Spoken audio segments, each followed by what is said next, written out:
No ignoremos la realidad. Saúl creía que actuaba en el nombre del Señor. Al iniciar la batalla contra sus enemigos, no se tomó el tiempo necesario para calcular el tamaño del ejército enemigo o la cantidad de carros que tenía. La Biblia dice que tenían 30.000 carros. Lo leí, ¿verdad? Lo leímos hace poco. 30.000 carros, 6.000 hombres de a caballo. Capítulo 13, primera de Samuel, versículo 5 lo dice. Cuando Saúl vio la hueste que venía contra él, se sintió aterrado.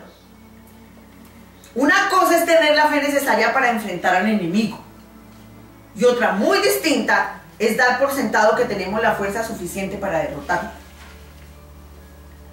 Al enemigo no se le derrota en nuestras fuerzas. Es asombroso cómo el pecado puede cegar a la mente y hacerle llegar a conclusiones ridículas a la gente. Me gustó el testimonio de Yahvé, se adelantó. ¿Qué fue lo que le pidió al Señor? Que me volviera en sí a mí. Que la volviera en sí. Es asombroso cómo el pecado puede cegar a la gente y entonces tienen que pedir algo así: Señor, vuélveme en sí.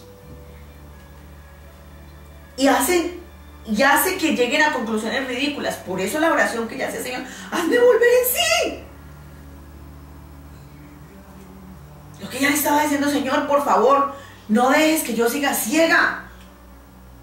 No me dejes llegar a conclusiones ridículas. Era lo que le estaba diciendo. Vuélveme en sí, Señor. Un hombre tomó una decisión de separarse de su esposa. Afirmaba que Dios le había dicho que lo hiciera. Y también que le había dicho que no le diera dinero alguno cuando se separara. Por supuesto, no hace falta ser cristiano maduro para discernir que este hombre no ha oído la voz de Dios. El Señor nunca dice que se divorcien, ni que no le den manutención a la esposa y a los hijos. El pecado de este hombre hizo que viviera en estado de negación. Este hombre necesitaba volver en sí. Vivía en un estado de negación. El juez le dijo: tiene que pagar o se meterá en problemas. Él siguió creyendo que oía la voz de Dios. Decidió que su caso era especial, a pesar de que violaba las leyes de los hombres y las escrituras. Este hombre fue a la cárcel. Y allí la realidad le golpeó con mucha fuerza su insensatez. Allí fue donde volvió en sí. Allá volvió en sí. Hay un precio que pagar por la insensatez de negar la realidad. Saúl no se limitó a ignorar el tamaño del ejército enemigo, sino que ignoró también la falta de fortaleza de su ejército. ¿Saben qué hizo? ¿Recuerdan la enseñanza de la semana pasada? Saúl salpicó con lodo a otros. Por insensato. Hay gente que cree haber oído la voz de Dios para hacer algo que ni las leyes de los hombres lo permiten, ni la ley de Dios lo permite.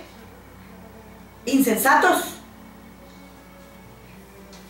Así que ninguno de los soldados israelitas tenía espada o lanza, excepto Saúl y Jonatán. Jonatán era el hijo de Saúl. Lo leen en su casa, primera de Samuel 13:22. Ninguno de los soldados israelitas tenía arma en su mano contra 30.000 carros con caballos, y esos carros tenían en cada rueda, tenían unas lanzas. Cuando el carro rodaba, tenían unas lanzas como unas hoces, así en forma de hoz, que en cuchillos. Imagínense cuando pasaba, cortaban piernas.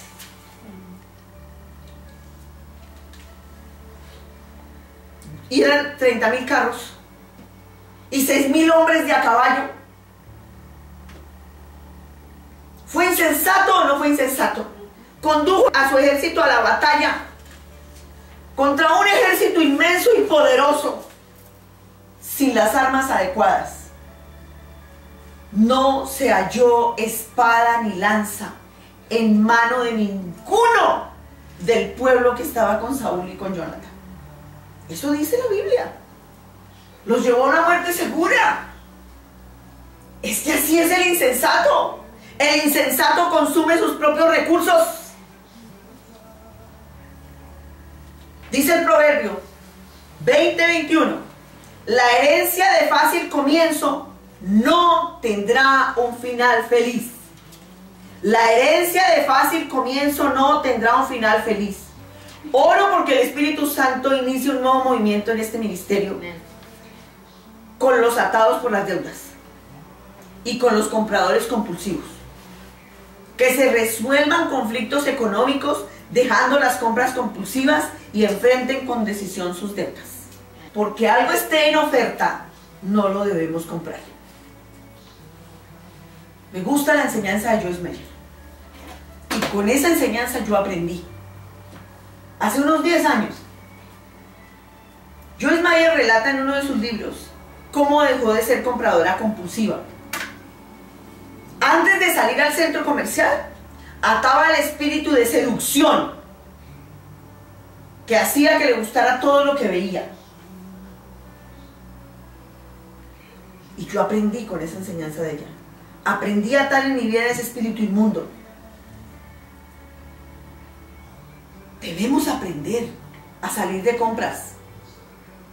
No porque todo lo que esté en oferta lo debemos comprar. La división en muchos matrimonios ha empezado en la economía. Muchos matrimonios se han destruido por las deudas, porque se han endeudado, y cuando están endeudados, las deudas no los dejan dormir y les daña el matrimonio. El consumismo se ha convertido en una enfermedad. Usted va a notar cuando ha caído en el consumismo, porque no tiene dinero para los diezmos, ni le sobra para sembrar. El insensato devora todo lo que tiene.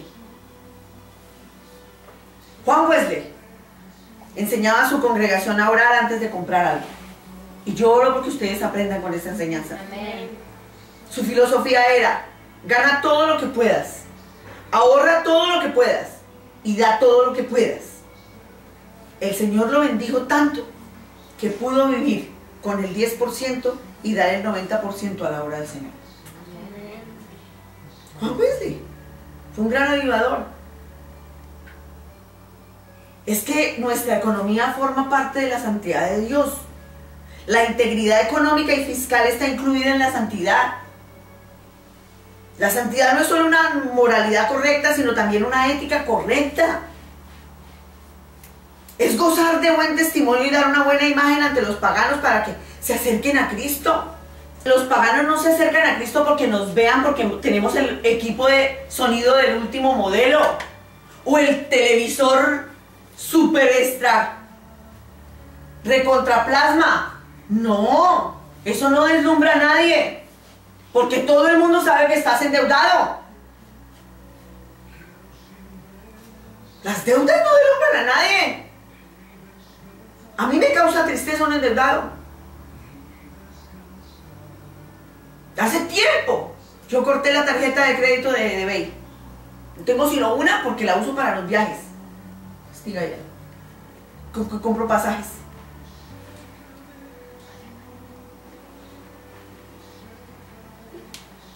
Gozar de buen testimonio con nuestra economía no es llenarnos de cosas y llenar de cosas la casa. Tener que mostrarle a los que nos visitan. No, eso no es testimonio. Testimonio es la integridad que tengamos nosotros con nuestra economía. Si nuestra santidad no invade todos los aspectos de nuestra vida, entonces no somos santos. Hay quienes piensan que son casi santos, pero no basta una santidad del 90%. Necesitamos hacer nuestra la santidad de Jesucristo, el Cordero de Dios sin pecado. Necesitamos llevar la santidad a la chequera. Nuestra economía, nuestro matrimonio, nuestras relaciones, las películas que vemos y la ropa que vestimos. Por favor, todos, cómprense en un espejo y pónganlo en el portón de su casa, para que cuando vayan a salir de su casa se miren en ese espejo cuerpo entero y se miren ante los ojos de Dios y digan, ¿estaré agradando al Señor como estoy vestido o como estoy vestida? ¿Estoy vistiéndome de acuerdo a los parámetros de mi edad o estoy haciendo el ridículo? ¿Está yo con una minifalda aquí para...? Ridículo. Eso es ser insensato. Eso es ser necio. No porque las cosas estén de moda. Nos quedan bien a todos. Es ridículo. Insensatez para vestirnos. Todo tiene que entrar en los parámetros del Señor. Todos los aspectos de nuestra vida. Nadie es capaz de detener una iglesia que hace suya la santidad de Jesucristo. No hay demonio que pueda detener una iglesia entregada a la santidad de Jesucristo. El avivamiento se tarda porque la obediencia ha sido retardada. Jugamos con la santidad. Jugamos con lo que el Señor quiere que seamos y hagamos. Y cuando seamos prontos a obedecer, el Señor Todopoderoso nos dará fortaleza para comenzar un avivamiento en esta nación. Amén. El insensato no tiene un buen final. Las plantas tienen unas hormonas que influyen en su crecimiento. Algunas veces la cantidad excesiva de esta hormona brota demasiado pronto y las hojas crecen antes que las raíces hayan quedado establecidas. Como consecuencia, la planta no florece y muere antes de madurar. Así es la insensatez.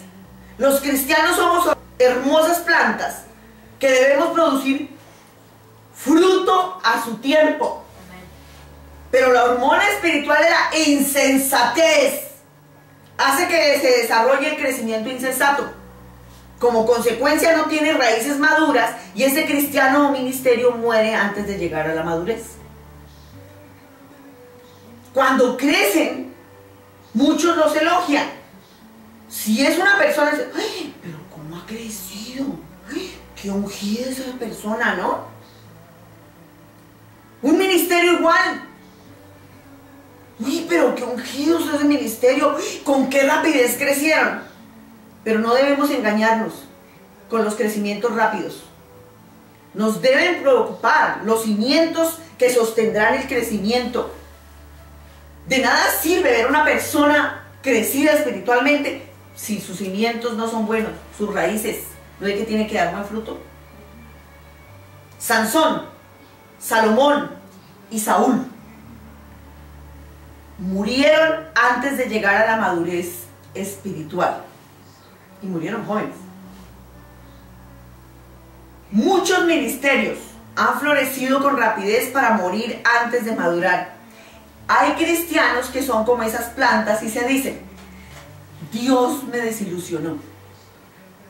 Tengo profecías, palabra por medio de los profetas a mí. Uy, eso a mí los profetas donde hoy me hablan y me dicen profecía y Martica dijo y...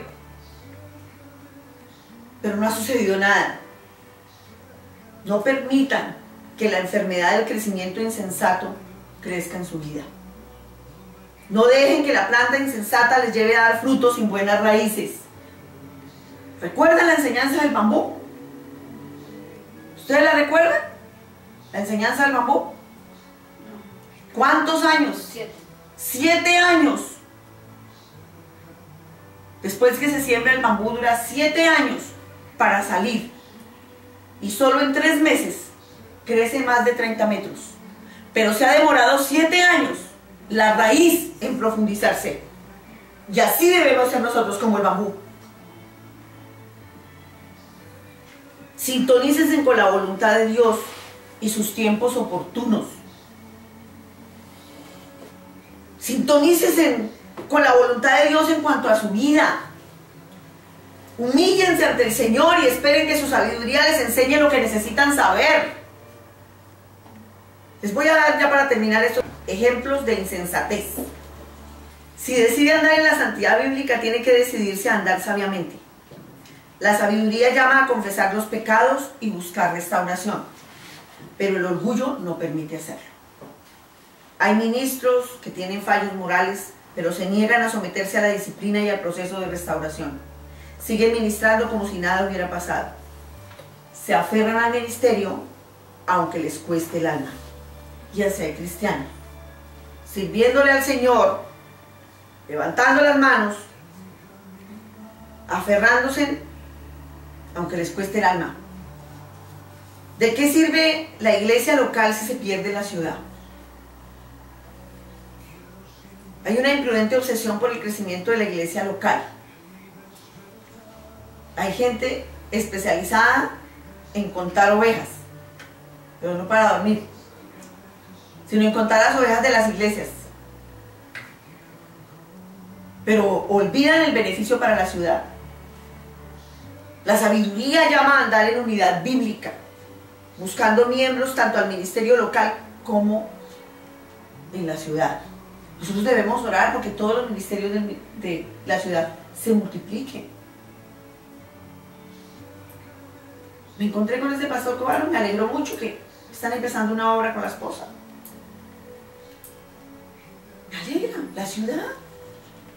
Es por la ciudad.